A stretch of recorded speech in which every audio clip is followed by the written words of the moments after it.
জুলাই হত্যার আসামি পুলিশ কর্মকর্তার জামিনের প্রতিবাদে সচিবালয়ের সামনে অবস্থান নিয়েছেন জুলাই শহীদ পরিবারের সদস্যরা।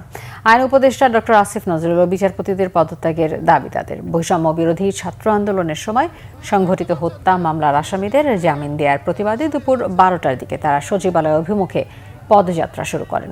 পরে তারা সচিবালয়ের সামনে পুলিশের বাধার মুখে পড়েন। এই সময় পুলিশের সাথে বাক বিতণ্ড হয় জুলাই শহীদদের স্বজনদের। তাদের অভিযোগ, দেশ পুনর্গঠনে যারা শহীদ হয়েছেন, যারা রাজপথে রক্ত দিয়েছেন, তাদের হত্যায় অভিযুক্ত আসামিরা কাদের ইন্ধনে জামিন পাচ্ছেন, এমন প্রশ্নও রাখেন বিক্ষোভকারীরা।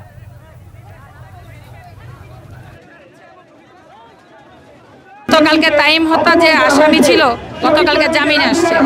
তো আসামিরা যদি এভাবে যদি ছাড়া পায় তাহলে আমরা কি বিচার পাবো? আমরা আজকে আসছি আসিফ নজরুলের পদত্যাগ দাবি করার জন্য আসছি। পুলিশের গায়ে তেল বেশি হয়ে গেছে, শহীদ পরিবারের গায়ে হাত তুলতেছে, শহীদ পরিবারের কি পাইছে? ওনারা যারা আসছেন তারা সবাই শহীদ পরিবারের সদস্য। তো তারা একটা স্পেসিফিক একটা বিষয় নিয়ে আসছেন, আমরা আলোচনা করার চেষ্টা করতেছি। এটা যেহেতু আপনারা জানেন যে এটা প্রোটেক্টিভ এরিয়া, 144 জারি করা থাকে। এখন আমাদের পুলিশ সদস্য কিন্তু তাদেরকে বাধা দেওয়ার চেষ্টা করেছে। আমরা কথাবার্তা বলেছি, তাদের যে দাবিগুলো এটা শুনেছি।